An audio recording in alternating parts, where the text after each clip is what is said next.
अरे ओ गंवार औरत, कहाँ मर गई? सुनाई नहीं दे रहा है? दिख नहीं रहा? कितनी देर से आवाज लगा रहा हूँ। जिंदा भी है या मर गई? राघव जोर से अपनी पत्नी अनु को चिल्ला रहा था। अनु बर्तन साफ करते हुए, साड़ी में हाथ साफ करते हुए आई और बोली, क्या चाहिए आपको? मेरा रुमाल कहाँ है? सोचा था पढ़ी लिखी पत्नी मिलेगी, घर संभाल लेगी, मेरी सेवा करेगी, पर तुम्हारी हरकत तो गंवार जैसी है। और इन महारानी जी के तो नखरे ही पूरे नहीं होते। सुबह से सजना संवरना शुरू होता है, ऐसा लगता है जैसे किसी कोठे पर बैठने जा रही हैं। इसी तरह राघव बड़बड़ाता रहा। कुछ देर शांति रही, पर फिर चिल्लाने की आवाज़ आई, नाश्ता तैयार है या अभी होटल से मंगवाना पड़ेगा? तभी अनु गरम गरम आलू का पराठा और दही ले आई। तभी ऐसा लगा कि राघव ने कोई चीज़ दीवार पर दे मारी हो। शायद नाश्ते की प्लेट थी। अरे मिर्ची की थैली उड़ेल दी है पराठे में, पति चला जाएगा तो ठूस ठूस कर खाना। बेचारी अनु धीरे से बोली, अच्छा सादा पराठा ले आती हूँ। नहीं चाहिए मुझे कुछ, अब मैं शाम को इस घर में भी नहीं आऊँगा। अनु ने कहा, कैसी बातें कर रहे हैं आप? यूँ इस तरह से भागे घर से जाएंगे तो मेरे गले से वाला कैसे उतरेगा? राघव ने कहा, मरो जाकर। अनु के गाल पर एक तमाचा दे दिया और पिछवाड़े का दरवाज़ा खोलकर गाड़ी ऐसे स्टार्ट की जैसे किसी जग पर जा रहा हो। ऐसे मौक़ों पर राघव अक्सर गाड़ी तेज़ रफ्तार में ही चलाता है। अम्मा जी सहित पूरा परिवार आंगन में आ गया था। नन्हा हर्ष अपनी माँ यानी अनु की जिठानी के पल्लू से मुंह छिपाए खड़ा था। एक शब्द भी कह सके, एक अक्षर नागों की चीख सुनकर परिवार के सभी सदस्य तो क्या, आस पड़ोस के लोग भी इकट्ठा हो जाते थे। पर क्या मजाल कोई एक शब्द भी कह सके। एक बार फिर अनु की जिठानी प्रिया ने अपने पति पंकज की तरफ देखा कि शायद पंकज कुछ कहे, पर नहीं। अपमान का घूंट पीना पंकज को भी आता है। उधर अम्मा जी को भी देखकर भी यूं लगता है जैसे तिरस्कृत होने के लिए उन्होंने राघव को पैदा किया था। वो भी मौन थी। चीढ़ कर प्रिया ने ही अपना मौन तोड़ा और बोली, एक दिन आपका भाई एक सीधी सादी लड़की को जान से मार डालेगा, लेकिन आप लोग कुछ मत कहिएगा, यूं ही बुत बनकर खड़े रहिएगा। ना जाने इतना अपमान कैसे देखा और सहा जाता है इस घर में। गुस्से से प्रिया की आवाज़ कांप रही थी। उधर बेचारी अनु सिसक रही थी। प्रिया सोचने लगी, अब शाम तक यूं ही वो भूखी प्यासी अपने कमरे में लेटी रहेगी और राघव भैया शाम को लौटेंगे और ऐसा दिखाएंगे जैसे कुछ हुआ ही ना हो। एक बार तो मन में आया कि अनु के कमरे में जाकर प्यार से उसका माथा सहलाए, सहानुभूति से चंद शब्द कहे जिससे उसके मन को शांति मिले। पर अनु ऐसी स्वाभिमानी औरत को ये सब अच्छा नहीं लगता था। होठ सिलकर मंद मंद मुस्कुराए रहना अनु का स्वभाव बन गया था। क्या मजाल जो राघव भैया के विरोध में कुछ कह सके। प्रिया अपने कमरे में बैठ अतीत के पन्ने पलटने लगी। ब्याह करके जब घर आई थी तो बड़ा अजीब सा माहौल देखा था। रघु भैया और पंकज दोनों जुड़वा भाई थे, पर कुछ पलों के अंतराल में पंकज को बड़े भाई का दर्जा मिला। शांत, सरल और गंभीर स्वभाव के कारण ही पंकज बहुत आकर्षक दिखाई देते। उधर राघव भैया उग्र स्वभाव के थे। कोई काम तो क्या, शायद एक पत्ता भी राघव भैया की इच्छा के विरुद्ध हिल जाए तो आंखें फाड़ कर यूं चीखते मानो पूरी दुनिया उन्हीं के इशारों पर नाचती हो। और पंकज राघव को नन्हे बालक की तरह पुचकारते, सफाई देते। लेकिन राघव भैया तो जैसे ठान चुके थे कि सामने वालों का अपमान तो करना है। अम्मा जी तब भी अपने कमरे में सिमट जाया करती थी, बदहवास सी। पंकज जी भी अपना घर छोड़कर बाहर चले जाते थे। मैं अपने कमरे में कितनी देर तक थर थर काँपती रहती थी। उस समय गुस्सा अपने पति और अम्मा जी पर आता था, जिन्होंने राघव भैया पर अंकुश नहीं रखा था।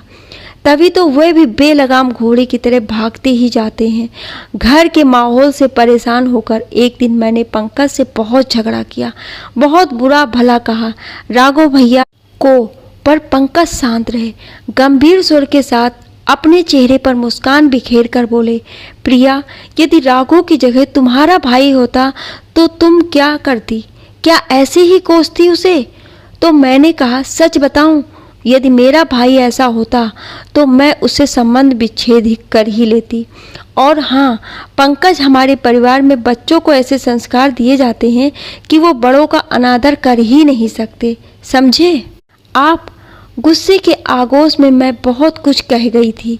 जब मन थोड़ा शांत हुआ तो खुद को ही समझाने लगी कि मेरे पति भी इसी परिवार के हैं, कभी दुख नहीं पहुंचाया उन्होंने किसी को। फिर राघव भैया का व्यवहार ऐसा क्यों है? एक दिन अम्मा जी ने अखबार रद्दी वालों को बेच दिए थे। कुछ दिनों के बाद राघव भैया को किसी खास दिन का अखबार चाहिए था। चिल्ला पड़े अम्मा जी पर। जैसे तैसे पंकज जी ने उन्हें शांत कराते हुए कहा, आज ही ऑफिस की लाइब्रेरी से तुम्हें न्यूज़पेपर ला दूंगा। पर फिर भी राघव भैया की जुबान एक बार शुरू हो जाती है तो शांत करना आसान नहीं होता। गालियों की बौछार कर दी उन्होंने अम्मा जी पर। अम्मा जी चक्कर खाकर गिर गईं। फिर मैंने अम्मा जी को संभाला और पंकज जी न्यूज़पेपर लेने चले गए और मैंने डॉक्टर को भी बुला लिया था। मैं उनके सिरहाने बैठी रही, सोचती रही कि कितना कठोर दिल का व्यक्ति है, संबंधों की गरिमा तक भी नहीं पहचानता। दिन बीतते गए। राघव भैया की शादी के लिए अम्मा और पंकज जी भी परेशान थे। पंकज अपने भाई के लिए अच्छे घर की सुंदर और सुशिक्षित लड़की चाहते थे। अम्मा जी तो चाह रही थी कि मैं अपने मायके से ही किसी रिश्तेदार की लड़की को अपनी देवरानी बना लूं, पर मुझे तो राघव भैया का स्वभाव अच्छा ही नहीं लगा। इस कारण से जानबूझकर कौन दलदल में फंसे। एक दिन पंकज जी ने मुझसे कहा, प्रिया, राघव के लिए कोई अच्छी सी लड़की देखो। मैं आश्चर्य में पंकज का चेहरा देखने लगी। समझ नहीं पा रही थी कि वह वास्तव में गंभीर है या यूं ही मुझसे मजाक कर रहे हैं। फिर मैंने कहा, राघव भैया का स्वभाव से तो वही औरत गुजारा कर सकती है जिसमें समझौता और संयम रखने की भावना कूट कूट कर भरी हो। घर हो या बाहर, गुस्सा होते ही एक पल नहीं लगता था उन्हें, नाक पर नींबू नहीं ठहरता था उनकी। मैंने पंकज से कहा, उनकी शादी भले ही करवाओ, देवरानी जी स्थिति के बारे में सोचा है, कल्पना की है कभी? पंकज, जब वो घर के शांत वातावरण को युद्ध भूमि में बदल देते हैं, मैं तो डर कर तुम्हारी शरण में आ जाती हूँ। पर उस बेचारी का क्या होगा? मैंने बात सही कही थी, पर पंकज ये सुनकर गंभीर थे। ये सोच चाहे कुछ भी हो, पर पंकज के तो प्रिय भाई और अम्मा जी के लाडले सुपुत्र, और दोनों की दृष्टि में उनका अपराध क्षमा था। वैसे लड़का पढ़ा लिखा हो और नौकरी करता और अच्छे घर से हो तो रिश्ते की कोई कमी नहीं होती। राघव भैया दिखने में हैंडसम थे ही। सारंगपुर वाले कमलकांत की बेटी अनु सभी को बहुत अच्छी लगती थी। जब रिश्ता तय हुआ तब मैं सोच रही थी कि क्या देंगे राघव भैया अपनी पत्नी को। उनके मुंह में तो सिर्फ बम है जो किसी के दिल को पीड़ा ही दे सकता है, और अनु के भाग्य में हमारे घर ही आना लिखा था। सो अनु आ गई, 2 भाइयों में इकलौती बहन। इतना दहेज लाई है कि अम्मा जी पड़ोसियों को गिनवा गिनवा कर थक गई हैं। अपने साथ अनु संस्कारों की नई धरोहर लाई थी। उसकी सरल और सौम्य स्वभाव ने सबके मन को जीत लिया था। मुझे लगा देवर जी के स्वभाव को बदलने की सामर्थ्य देवरानी में है। शादी के दूसरे दिन रिसेप्शन का आयोजन था। पंकज वकालत अच्छी चलती थी। बड़े लोगों में उनका उठना बैठना था। राघव भैया चार्टेड अकाउंटेंट थे। निमंत्रण पत्र बांटे गए थे। बहुत से लोगों को बुलाया गया था। अनु को तैयार करने के लिए ब्यूटिशियन को घर पर ही बुलाया गया था। लोगों का आना शुरू हो गया था। उधर अनु तैयार हो नहीं पाई थी, तभी राघव भैया कमरे में आ गए। गुस्से में थे। सामने अम्मा जी मिल गई तो उन्हें ही धर दबोचा। कहाँ है तुम्हारी बहू रानी को तैयार होने में कितने घंटे लगेंगे? मैं उनका स्वभाव अच्छी जानती थी तो मैंने बोला, ब्यूटिशियन अंदर है, बस 5 मिनट में आ जाएगी अनु। पर उन्हें इतना धीरज कहाँ था। पर उन्होंने न आओ देखा न ताओ, जोर से कमरे का दरवाज़ा खोलकर अंदर पहुंच गए। शिष्टाचार उन्हें छू तक नहीं गया था। ब्यूटिशियन को संबोधित कर गुस्से में बोले, जूड़ा मत बना, चोटी बना गंवार। समय का ध्यान ही नहीं है, वहाँ लोग आने लगे हैं।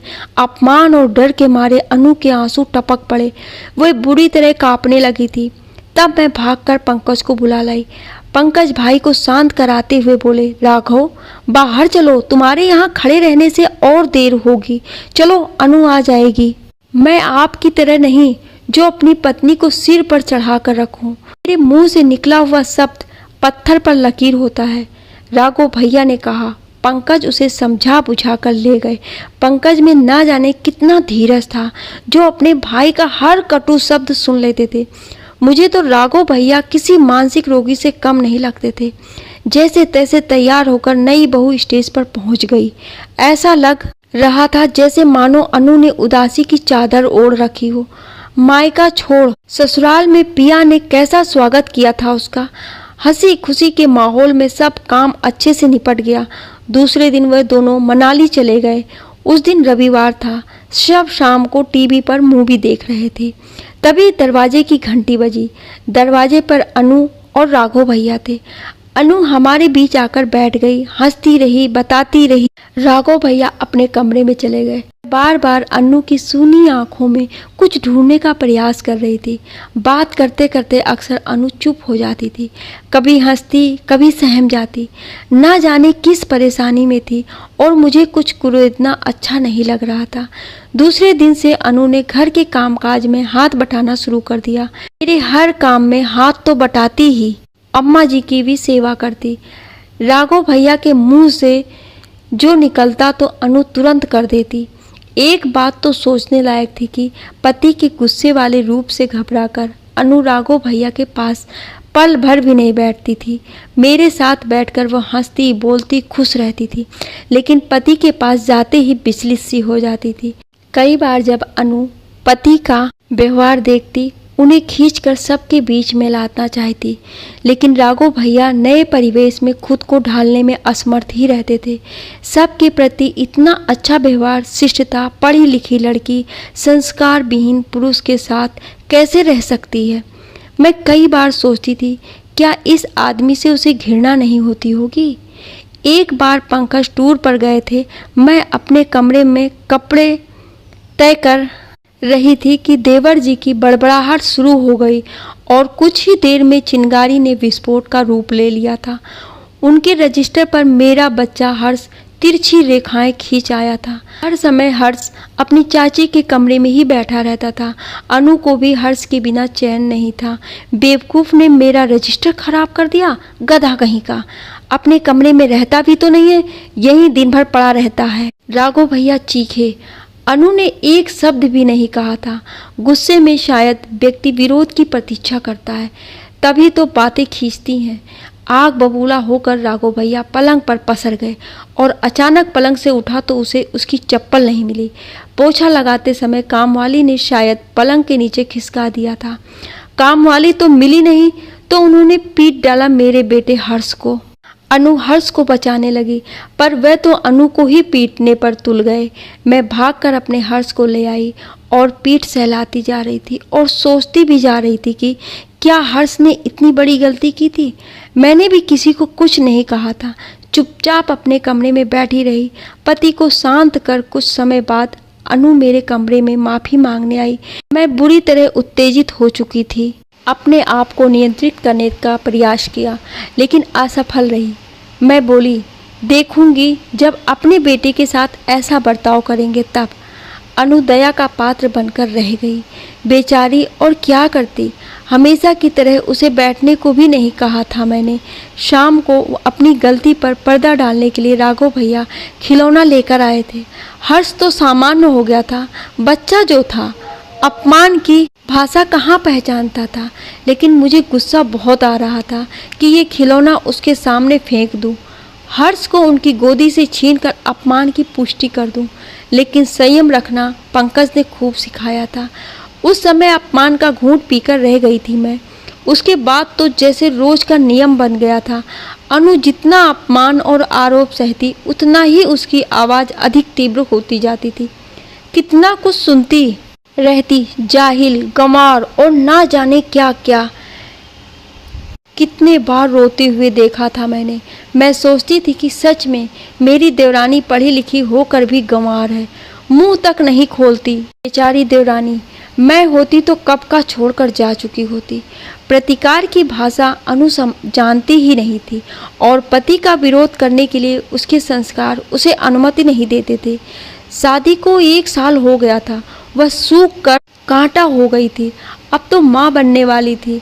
लगता था उसकी संतान अपनी माँ को यूं तिरस्कार होते हुए देखेगा, या वो खुद उसका अपमान करेगी, या उसी की तरह गुमसुम सी बैठी रहेगी। प्रिया अतीत में डूबी हुई थी। तभी अनु आई और बोली, भाभी, मेरे भाभी का फ़ोन आया था, वो मुझसे मिलने आ रही हैं। प्रिया ने कहा कि ये तो बहुत अच्छी बात है, और अनु चिंतित होकर बोली, आप तो जानती हैं इनका स्वभाव, ये बात बात में मुझे अपमानित करते हैं। भैया भाभी को मैंने कुछ नहीं बताया है आज तक। यदि उनके सामने भी कुछ कहते हुए उसका गला रूंध गया।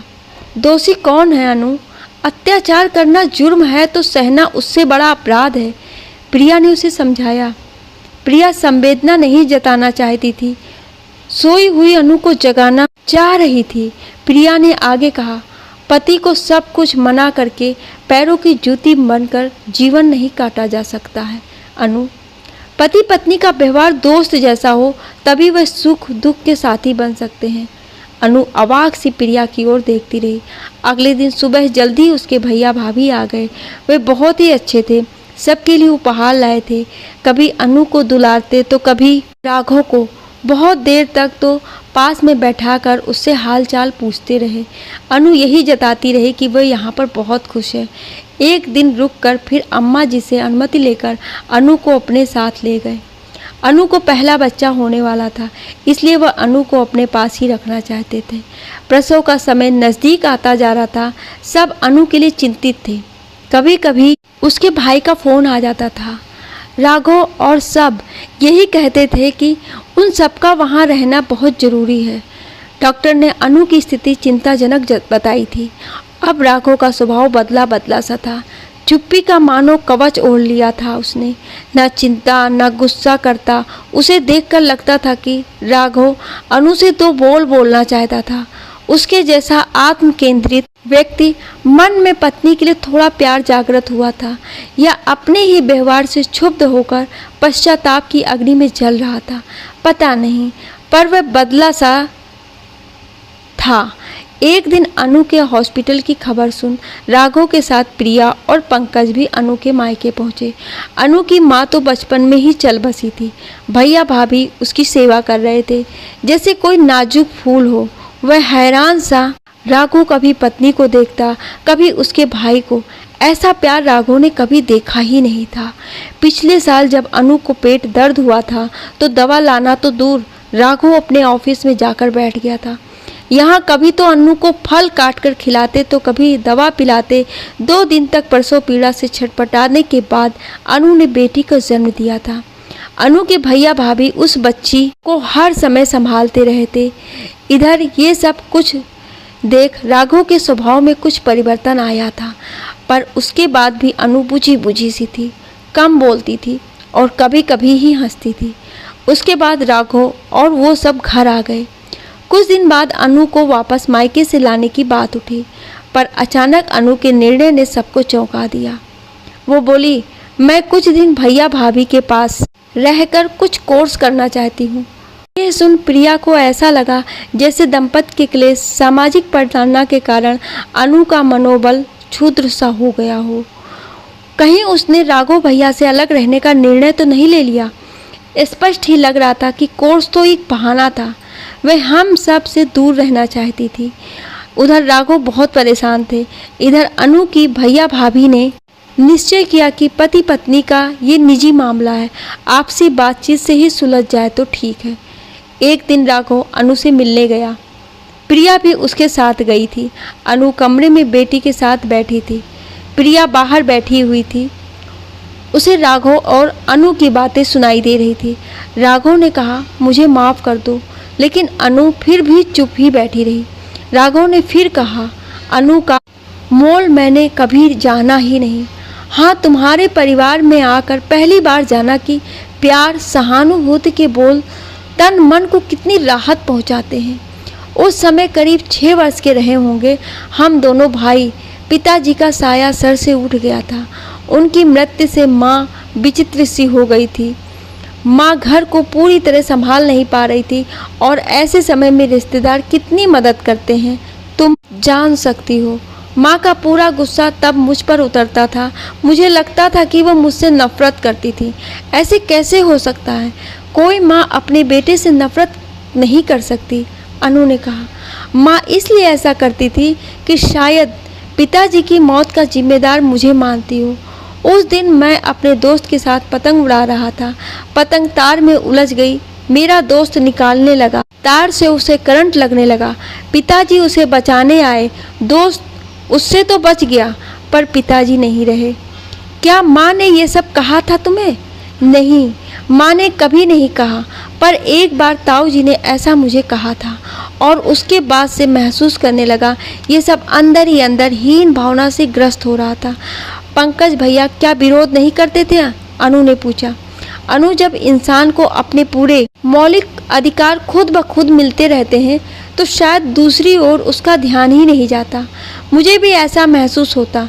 शुरू में चिड़चिड़ाहट होती थी, मुझे बेसुध हो उठता था माँ के इस व्यवहार पर, लेकिन बाद में मैं चीख कर चिल्ला कर अपना गुस्सा प्रकट करना शुरू कर दिया।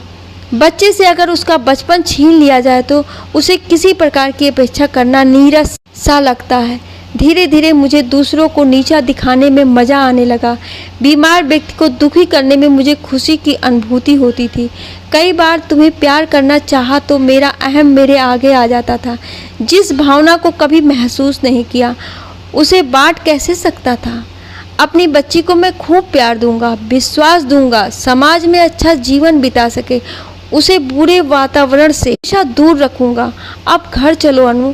राघव फूट फूट कर रोने लगा। अनु अब कुछ सहज हो उठी थी। राघव के प्रति दया का मन बना चुकी थी। अनु समझ गई थी कि ये गुस्से और हीन भावना का बीज ने राघव को अंदर से खोखला बना दिया और उसके भीतर असुरक्षा की भावना भर दी। फिर इसी से आत्मविश्वास डगमगाने लगा। इसलिए शायद वह उत्तेजित हो उठते थे और चिल्लाने लगते थे। बाहर बैठी प्रिया के आंखों से आंसू आ गए थे। इतने आक्रोशित इंसान के दिल में इतना दर्द है, प्रिया ये कभी समझ ही नहीं सकी थी। आज उनका खुद का बच्चा का बचपन ऐसा ना हो जाए, ये सोचकर उनके मन से सारे आक्रोश बाहर निकल आए। अनु घर वापस लौट आई थी। अनु और प्रिया दोनों मिलकर राघव को सहज करने की कोशिश करती, उसे सबके साथ बैठने को कहती, माँ के साथ समय व्यतीत करने को कहती। पंकज भी राघव के इस बदलते व्यवहार को देखकर बहुत खुश थे। माँ राघव के साथ ज़्यादा से ज़्यादा समय बिताती, उससे अच्छी अच्छी बातें करती, उसे बहुत प्यार से सहलाती, उसके सर पर तेल लगाती। राघव धीरे धीरे अपनी सोच में परिवर्तन महसूस करने लगा। राघव अपनी गुड़िया के साथ बहुत खुश था। आज प्रिया को लग नहीं रहा था कि ये वही राघव है जो बात बात में गुस्सा होता था। प्रिया भी अपनी बेचारी देवरानी को देखकर खुशी थी। आज अनु को उसकी तपस्या का फल उसे मिल चुका था। दोस्तों, क्या अनु को राघव को माफ़ कर देने का फैसला सही था? आपको ये कहानी कैसी लगी? आप मुझे अपनी राय कमेंट बॉक्स में ज़रूर दीजिएगा और ऐसी ही कहानियाँ सुनने के लिए हमें सब्सक्राइब ज़रूर करें। Thank you.